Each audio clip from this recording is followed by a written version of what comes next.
Hello दोस्तों, मैं Rakesh Pujara compounding wealth advisors लेके आया हूँ आपके लिए और एक मार्केट आउटलुक। मार्केट में आज क्या हुआ? मार्केट में आज निफ्टी 150 पॉइंट ऊपर बंद आया। बेसिकली आरबीआई का पॉलिसी था और आरबीआई के गवर्नर ने और जो मॉनेटरी पॉलिसी कमेटी होता है, एमपीसी जिसे बोलते हैं, उन्होंने सबने मिलकर ये तय किया कि भाई रेट ऑफ इंटरेस्ट घटने चाहिए, जिससे ग्रोथ बढ़े, थोड़ा इन्फ्लेशन भी बढ़े।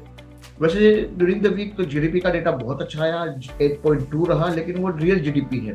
और जो नॉमिनल जीडीपी होता है जिसमें इन्फ्लेशन इंक्लूड होता है, वो करीबन 8.76 के आजू बाजू आया। मतलब इन्फ्लेशन बिल्कुल पॉइंट फाइव पॉइंट सिक्स के करीब आया। इमर्जिंग इकोनॉमी लाइक इंडिया में इतना कम इन्फ्लेशन ठीक बात नहीं है। उसका कारण है कमोडिटी प्राइसेस काफी गिरे हैं। लेकिन उसके कारण क्या होता है, कॉर्पोरेट का प्रॉफिट्स, उसका जो सेल्स होता है वो नॉमिनल टर्म्स में बढ़ता नहीं है। इसके लिए नॉमिनल टर्म्स में बढ़ने के लिए इन्फ्लेशन करीबन 3-4% होना चाहिए, ताकि आपका ग्रोथ 7-8% हो और 3-4% नॉमिनल अपना इन्फ्लेशन हो, तो आपका नॉमिनल ग्रोथ 12% आ सकता है। ये यही एक मुझे लग रहा है कि आरबीआई के मन में ये रहा था और शायद इसीलिए रेट कट किया गया है। दूसरा ये है कि भाई ओवरऑल अर्निंग्स जो सितंबर क्वार्टर रहा, वहाँ मुझे लग रहा है कि कहीं ना कहीं बॉटम आउट हो गया है, यहाँ से अर्निंग पिकअप हो गया है। मार्केट ऑलमोस्ट न्यू हाई की तरफ है, लेकिन जो माहौल न्यू हाई जैसा नहीं है। बिल्कुल स्मॉल कैप और मिड कैप में बहुत ही कार्नेज है। मीडियन ड्रॉडाउन आप गिने NSE 500 का या स्मॉल कैप इंडेक्स का या माइक्रो, तो करीबन 30-40% लोगों के स्टॉक गिरे हुए हैं। तो पोर्टफोलियो ऑल टाइम हाई पे नहीं लग रहा है और इसलिए शायद लोगों का इतना मूड भी नहीं है कि भाई हमारा पोर्टफोलियो तो डाउन है और मार्केट। तो अभी ये फ्रंट लाइन में रहने का टाइम है, लार्ज कैप में रहने का टाइम है। चलिए मैं अपना स्क्रीन शेयर करता हूं ताकि हम कुछ चार्ट आज एनालाइज कर पाए और डिटेल में एनालिसिस करेंगे हम। देखते हैं क्या। बिल्कुल, ये निफ्टी जो रहा, ये वीक में 0.06% ही खाली ऊपर है। आज ऑफकोर्स 152 पॉइंट्स था। ये निफ्टी का वीकली चार्ट है, देखिए कितना बढ़िया सा राउंडिंग हो रहा है। ये एक्यूमुलेशन, ये करेक्शन था, यहाँ से बढ़ा, यहाँ गिरा और यहाँ से राइज हुआ।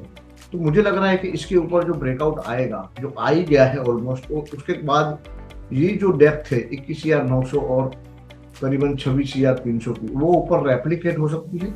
मतलब करीबन 4-4.5 हजार पॉइंट का राइज आ सकता है इन द लॉन्ग रन। मतलब करीबन निफ्टी 30,000 हिट कर सकती है। मैं ऐसा क्यों बोल रहा हूँ ऐसा हो सकता है, क्योंकि ये वीकली में देखिए इसका आरएसआई का वैल्यू कितना है, 63, which is suppose to be very strong. RS का वैल्यू कितना है, 0.04, मतलब आउट परफॉर्मेंस भी हो रहा है। Let's go to the daily chart as well, let's see daily chart क्या बोल रहा है। डेली चार्ट भी देखिए हायर टॉप हायर बॉटम का पूरा एक सीक्वेंस है, और जब तक ये लो नहीं तोड़ता है, या तो ये वाला जो 25 या 700 वाला जो लो है वो नहीं तोड़ता है, तब तक बाजार में मुझे लग रहा है कि तेजी बरकरार रहेगी। पर्टिकुलरली निफ्टी में आरएसआई लेवल यहाँ पर भी 60 है। तो तीन टाइम फ्रेम पे आरएसआई 60 के ऊपर है, which is suppose to be very good. और इसके लिए मुझे लग रहा है कि निफ्टी अपना जर्नी जो है अपवर्ड कंटिन्यू करेगा, ऐसा मुझे लग रहा है। सिमिलरली बैंक निफ्टी देखिए, बैंक निफ्टी भी हायर टॉप हायर बॉटम का फॉर्मेशन है। उसमें भी देखिए आरएस पॉजिटिव है, आरएसआई 67 के ऊपर है। तो यहाँ पर भी राउंडिंग कंप्लीट हुआ और वो अपवर्ड जर्नी कंटिन्यू कर रहा है और ऑलमोस्ट न्यू हाई पे ही है।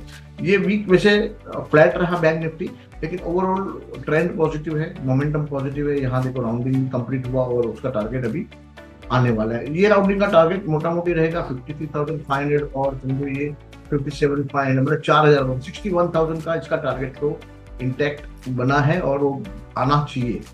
मंथली देखे तो मंथली में भी देखिए bank Nifty monthly time frame में थोड़ा अंडर परफॉर्मेंस कर रहा है निफ्टी से, लेकिन ओवरऑल मोमेंटम पॉजिटिव है, ट्रेंड पॉजिटिव है, सारी मूविंग एवरेजेस देखिए सब बढ़ रहा है। ठीक है, तो ये था bank Nifty. Let us go to यहाँ जो है वो पेन है, क्योंकि ये ड्यूरिंग द वीक भी देखो आधा टका नेगेटिव बंद आया और यहाँ भी ऑल टाइम हाई से थोड़ा दूर है, और जो लोगों का पोर्टफोलियो है वो काफी डाउन है, इसीलिए लोग इतने खुश नहीं है ऑल टाइम हाई से भी। ऑटो देखिए, ऑटो ये सेक्टर का लीडर रहा है, और वीकली चार्ट देखिए ऑटो का कैसा अच्छा सा राउंडिंग बना है। यहाँ पर भी देखिए आरएसआई का वैल्यू 17 है, आरएस का वैल्यू भी पॉजिटिव है, which is suppose to be very good. यहाँ पर भी आरएसआई देखिए करीबन 62 है। यहाँ देखो 60 के आजू बाजू 57 पे सपोर्ट लेके अभी वो ऊपर जर्नी कर रहा है। मंथली भी 60 के ऊपर ही रहना चाहिए। तो तीनों टाइम फ्रेम अच्छे हैं, प्लस यहाँ से देखिए मंथली में भी अच्छा सा राउंडिंग है। तो ऑटो का हम टारगेट निकाले तो करीबन 20,200 से लेके 27,000, मतलब करीबन करीबन 5,000 पॉइंट यहाँ से बढ़ने की आशंका है। मतलब 20% तक राइज आ सकता है, आएगा ऐसा नहीं बोल सकते क्योंकि मार्केट में सब प्रोबेबिलिस्टिक होता है। तो ऑटो भी मुझे ठीक ही लग रहा है। और लेट अस सी कंजम्पशन। कंजम्पशन देखिए कुछ नहीं कर रहा है, ये डेली चार्ट है कंजम्पशन का, आप देख सकते हैं। देखिए आरएसआई भी कैसा ऑसिलेट कर रहा है बिटवीन 40 एंड 60, एंड आरएस भी देखिए नेगेटिव है। यहाँ प्राइस एक्शन में भी कुछ नहीं है, मूविंग एवरेज भी देखिए टोल मटोल कर रहे हैं, तो कुछ भी कंजम्पशन में नहीं है। Finance of course bank Nifty का पार्ट है, तो फाइनेंस का निफ्टी का चार्ट कंपैरेटिवली बेटर है और बहुत अच्छा है। और यहाँ हम बुलिश है, तो यहाँ डेली वीकली मंथली तीनों देखेंगे तो तीनों पॉजिटिव है। देखिए दूसरा जो थोड़ा नेगेटिव सेक्टर है मेरे हिसाब से वो है एफएमसीजी। एफएमसीजी देखिए 50 के नीचे आरएसआई, आरएस भी नेगेटिव है और प्राइस जब कंटिन्यूसली गिर रहा है, मूविंग एवरेज सारी ऊपर है और डाउनवर्ड स्लोपिंग है, इट मींस कि यहाँ पर कुछ भी नहीं हो रहा है। Let us go to the next sector, infra. Infra थोड़ा देखो थोड़ा इंप्रूवमेंट हुआ, जब ये रैली आई तभी आरएसआई ऊपर गया, थोड़ा करेक्ट हुआ, वापस यहाँ रहा, तो वहाँ थोड़ा डाइवर्जेंस भी रहा, भाव ऊपर गया और ये डाइवर्जेंस है। तो यहाँ मुझे लग रहा है कि थोड़ा टाइम पास कर सकता है और यहाँ से वापस ऊपर जा सकता है। और देखिए कभी भी ऐसा राउंडिंग कंप्लीट होता है और रीटेस्ट होता है तो ये बाइंग एरिया होता है, यहाँ से हो सकता है कि ये अपना अपवर्ड जर्नी कंटिन्यू करे। लेट अस सी इंफ्रा का वीकली चार्ट क्या बोल रहा है। वीकली में भी देखिए आरएस करीबन 59.75 है, सॉरी आरएसआई 59.75 है, आरएस पॉजिटिव है, मतलब वीकली में भी मोमेंटम और ट्रेंड दोनों पॉजिटिव है, मूविंग एवरेजेस के ऊपर भाव है। मंथली में भी देखिए बहुत बढ़िया सा राउंडिंग कंप्लीट हुआ, तो ये सब तैयार है एक्सप्लोर करने के लिए। आने वाले समय में ये सब ब्रेकआउट जो है कंप्लीट होंगे और नया प्राइस एक्शन आ सकता है। देख सकते हैं जो काफी टाइम से हम लोग नेगेटिव चल रहे थे, लेकिन अभी हमारा व्यू थोड़ा चेंज हो गया है, वो है आईटी सेक्टर। आईटी सेक्टर में देखिए बहुत ही ब्यूटीफुल रैली बना है और ये रैली क्यों बना है, क्योंकि रुपया जो है 90 रुपीज हो गया। तो जब भी रुपी डेप्रिशिएट होता है तो जो एक्सपोर्ट करते हैं सर्विसेज, जो आईटी सेक्टर जो है एक्सपोर्ट सर्विस करते हैं, तो उनको ये फायदा होता है। उसके कारण मुझे लग रहा है बाइंग आया, बहुत सारे मूविंग एवरेजेस से ऊपर आ गए, मूविंग एवरेजेस देखिए टर्न हो गए और पॉजिटिव मतलब अपवर्ड ट्रेंडिंग है। और दूसरा वीकली में भी मूविंग एवरेज के ऊपर भाव आ गया, अच्छी सी कैंडल है। और ये वीक में देखिए आईटी सेक्टर वो जो सेक्टर ऑफ द वीक करीबन 3.5% बढ़ा, उसमें भी देखिए आरएसआई करीबन 60 के करीब पहुंच गया है और जो उसका अंडर परफॉर्मेंस है धीरे धीरे मुझे लग रहा है कि वो न्यूट्रल की तरफ जा रहा है। तो डेली और वीकली चार्ट आईटी के बहुत अच्छे हैं और मुझे लग रहा है कि यहाँ से भी आईटी में बढ़ने की जगह काफी है। मंथली में भी देखिए 50 के ऊपर आ गया, 55 का आरएसआई है, वहां पर भी देखो अंडर परफॉर्मेंस है, लेकिन मुझे लग रहा है कि अभी जैसे आउट परफॉर्मेंस चालू हुआ है तो धीरे धीरे वो भी न्यूट्रल टू प्लस जोन में जा सकता है। तो आईटी सेक्टर जो है वो ध्यान रखने लायक है। मीडिया में कुछ भी नहीं हो रहा है, हम लोग काफी 8, 9, 10 महीने 12 महीने से नेगेटिव है और मीडिया में एब्सोल्युटली कुछ नहीं हो रहा है। Metal sector again one of our favourite, but daily chart में थोड़ा मुझे लग रहा है ब्रेकडाउन हुआ है, मोमेंटम लॉस हुआ है, तो उसको बिल्ड करने को वापस टाइम लगेगा। लेकिन वीकली और मंथली देखे तो काफी कुछ जो ओवरबॉट सिचुएशन था वो थोड़ा नॉर्मलाइज हो रहा है और यहाँ मुझे लग रहा है फॉर्मेशन भी काफी अच्छा है। एक डब्ल्यू पैटर्न बोलो या तो रिवर्स हेड एंड शोल्डर बोलो, रिवर्स हेड एंड शोल्डर दिख रहा है यहाँ पर। और ये जो है तो यहाँ से 8,000 और ये जो उसका टॉप है 10,200, मतलब 2,500 पॉइंट, मतलब करीबन करीबन 30% की रैली बन सकती है अगर इसके ऊपर भाव गया तो ये सारी फ्यूचर प्रोजेक्शंस है, हो नहीं हो। अगर नहीं होगा तो डेफिनेटली वीकली मूविंग एवरेज के नीचे भाव जाएगा, डेली मूविंग एवरेज के नीचे भाव जाएगा। अभी जैसे 200 डे मूविंग एवरेज यहाँ पर है डेली, तो भाव काफी दूर है, यहाँ 50 मूविंग एवरेज पे सपोर्ट ले रहा है। तो मेटल भी एक ध्यान देने जैसा है। एमएनसी इंडेक्स देखिए, एमएनसी इंडेक्स भी स्लोली क्रॉल कर रहा है, ऐसे एब्सोल्युटली मुझे लग रहा है थोड़ा यहाँ मोमेंटम लॉस हुआ है और यहाँ से थोड़ा दूर रहेंगे। फार्मा एक मुझे लग रहा है कि दूसरा एक सेक्टर है जो पार्टिसिपेट करने को तैयार हो गया है, क्योंकि उसका देखिए आरएसआई 62 हो गया है डेली पे और उसका आरएसआई वीकली पे 58 समथिंग है। अगेन वो 60 के ऊपर जाने को तैयार है और ये तो 60 के ऊपर है ही।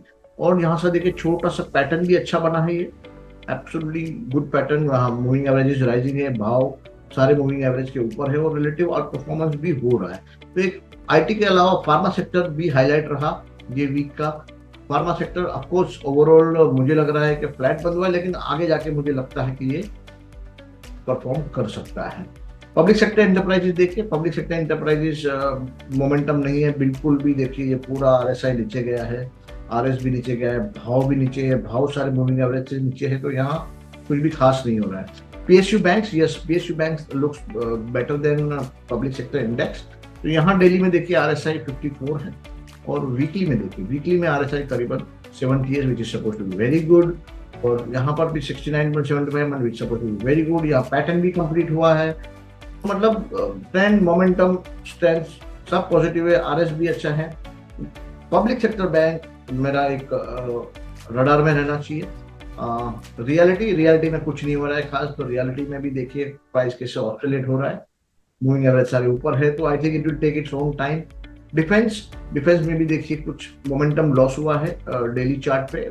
मुझे लग रहा है वीकली पे थोड़ा वो आराम कर रहा है, और मंथली पे भी थोड़ा आराम कर रहा है। तो ये आराम करने के बाद हो सकता है कि वो अपना अपवर्ड ट्रेजेक्ट्री, लेकिन अपवर्ड ट्रेजेक्ट्री तभी नक्की करेंगे जब ये यहाँ से टर्न होके करीबन 8000 के ऊपर इंडेक्स चलेगा, तभी हम देखेंगे। तब तक इसमें कुछ देखने जैसा है नहीं। Let us go to CPSC. CPSC भी कुछ नहीं कर रहा है, पब्लिक सेक्टर एंटरप्राइज था वो भी कुछ नहीं कर रहा था। यहाँ पर भी देखिए एक डिस्ट्रीब्यूशन पैटर्न जैसा बना हुआ है, भाव सारे मूविंग एवरेज से नीचे है, मोमेंटम लॉस हुआ है, आरएस भी नेगेटिव है, तो उसमें कुछ खास है नहीं। कंज्यूमर में भी खास कुछ नहीं है मेरे हिसाब से, पर कंज्यूमर में भी सेम ही पैटर्न है। आरएसआई बिल्कुल वीक है, आरएस भी नेगेटिव है, भाव ऊपर से नीचे गिर रहे हैं, मूविंग एवरेज सारे ऊपर है, डाउनवर्ड स्लोपिंग है, again very negative. Mid and small index जो है, मिड कैप सेलेक्ट इंडेक्स जो है, वो थोड़ा मुझे लग रहा है यहाँ पर, तो इसके कंस्टिट्यूएंट्स देखने चाहिए, और शायद अगले मार्केट आउटलुक में उसके कंस्टिट्यूएंट्स को हम एनालाइज करेंगे। ये लग रहा है कि यहाँ कुछ एक्शन हो रहा है, तो हो सकता है इसके कुछ हैवी वेट शेयर हो, वहां बाइंग हो रहा है, इसके लिए कुछ तो भी हो रहा है। मिड कैप सेलेक्ट इंडेक्स को मेरे हिसाब से देखना चाहिए, और उसके कंस्टिट्यूएंट्स क्या है वो हम शायद डिस्कस करेंगे अगले मार्केट आउटलुक में, और अगले मार्केट आउटलुक में हम मिड कैप सेलेक्ट को डेफिनेटली एनालाइज करेंगे।